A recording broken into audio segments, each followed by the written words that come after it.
अरे बहू, चाय ले ले, उठ जा बेटा। अरे मम्मी रहने देती ना, मैं उठ तो रही थी। अरे कोई बात नहीं, खाने में क्या बनाना है वो बता दे। देख लो माँ, कुछ भी जो ये कहे बना लेते हैं। बेटा मैंने तो जो सब्जी थी वो काट दी है, तू बस रोटियां बना लेना। ये हर रोज सुबह का सीन था ममता के ससुराल का। एक दिन पड़ोसन कहती है, अरे बहन जी, सारा दिन काम करती रहती हो, थकती नहीं क्या आप? बहू क्या करती रहती है सारा दिन? अरे वो भी कुछ ना कुछ करती ही रहती होगी। अब इतनी भी बूढ़ी तो नहीं हूँ मैं जो बैठ जाऊं कि सामने काम पड़ा है और मैं बैठी रहूं। अरे लेकिन बहू की तो आदत खराब हो जाएगी जब सारा काम आप ही कर दोगी। अरे ठीक है ना, कम उम्र में हमारी भी शादी हुई थी। अब आजकल के पढ़ने लिखने वाले बच्चों को सारी जिम्मेदारी लेने में भी तो वक्त लगता है। बहू है तो क्या हुआ, मेरी बेटी की उम्र की ही है ना। एक उसे भी देख लो, चाय बनाने के सिवा आता ही क्या है। ममता से सारी बात करती है। हाँ मम्मी जी ही ज्यादा काम करती हैं, इसमें कोई दो राय नहीं है। लेकिन मैं भी क्या करूं, ऑफिस और घर के बीच जो वक्त मिलता है उसी में काम कर लेते हैं, है ना। दिन बीत रहे थे। सास बहू के बीच की बॉन्डिंग अच्छी थी, लेकिन जब बहू माँ बनती है तो जो थोड़ा बहुत काम किया करती थी वो भी छोड़ देती है। बहू ये ले, तेरे लिए बनाया है, इसको खाने से बच्चा और तू दोनों स्वस्थ रहेंगे। ठीक है माँ जी। माँ जी, वो बच्चे के लिए गद्दे जो सूख रहे हैं ना छत पर, जरा ले आइए ना। तभी वहाँ पति आ जाता है। अरे माँ रुको, मैं ले आता हूँ, तुम मेरा खाना लगा दो। माँ किचन में चली जाती है। पता है, बगल वाली डॉली है ना, वो लोग हमारी साइड के हैं। उसकी सास ने तो उसकी हड्डियों को मजबूत करने वाले लड्डू बनाए हैं। उसे भी बच्चा हुआ है ना। पता नहीं मम्मी जी क्या पानी सा उबाल कर दे देती है, मैं तो बस वही खा लेती हूँ। अरे तो तुम्हारे साइड बनता है तो तुम अपनी माँ से बोल दो, वो बना देंगी। आहा, माँ की तबीयत ठीक नहीं रहती, तुम जानती हो ना, कैसे बनाएंगी वो?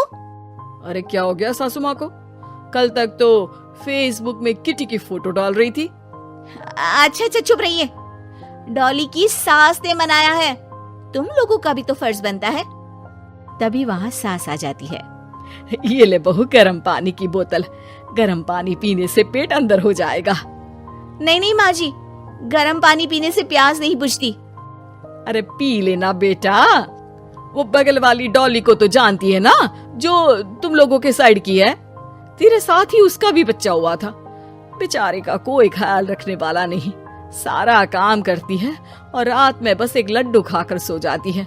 पेट तो लटक ही गया है और बच्चा तो कितना कमजोर सा है उसका।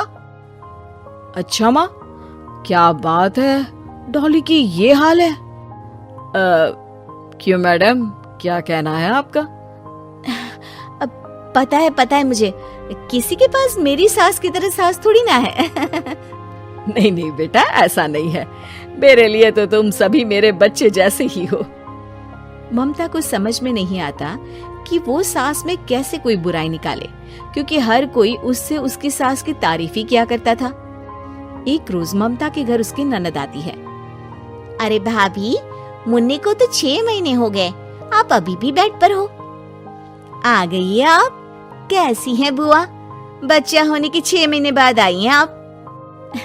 भाभी, अमेरिका दूर है ना तो वक्त लग जाता है।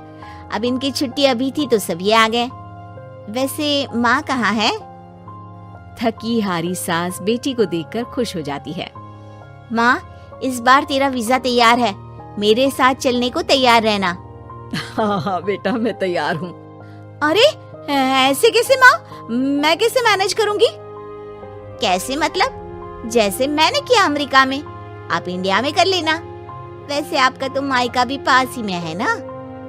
हाँ वो तो है, लेकिन वहाँ माँ के पास वक्त नहीं होता, ईश्वर भक्ति में उनका सारा समय चला जाता है। भाभी, बेटी परेशान हो तो माँ का ध्यान आरती में कैसे लग सकता है? समझ में ही नहीं आता। वैसे भी अब माँ को मैं अपने साथ ले जा रही हूँ। माँ को विदेश घूमने का शौक है ना।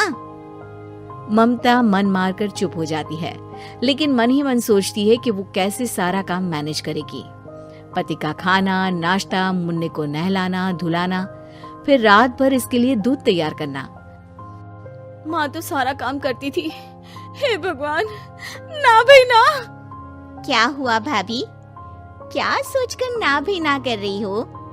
अरे कुछ नहीं, बस बच्चे के बाद से ही कमजोरी ज्यादा हो गई है ना, तो अचानक से बड़बड़ाने लगती हूँ मैं।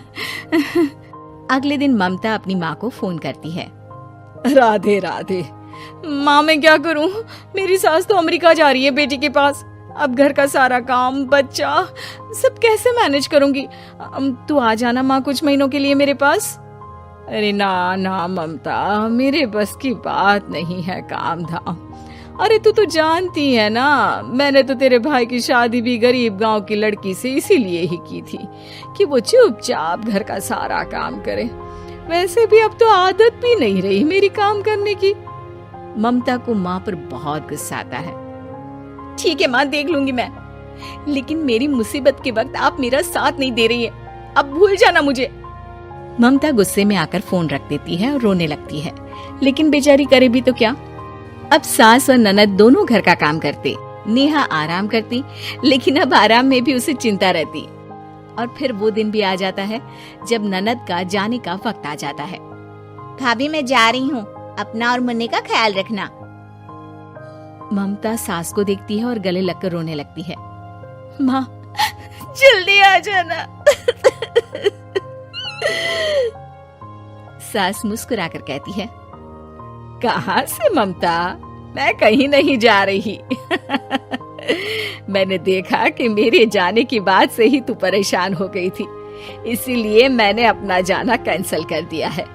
तू चिंता ना कर, मैं तेरे साथ ही रहूंगी। ममता को अपनी माँ की बात याद आती है कि कैसे उसके कहने पर भी ममता की परेशानी को समझने की बजाय उसने मना कर दिया, जबकि सास ने बिना कुछ कहे बहू की समस्या पढ़ ली। हाँ माँ, हम सब साथ चलेंगे बाद में दीदी के घर अमेरिका। आज से आप रानी बनकर रहना और मुन्ने को देखना। मैं समझ चुकी हूँ कि मेरा फर्ज क्या है।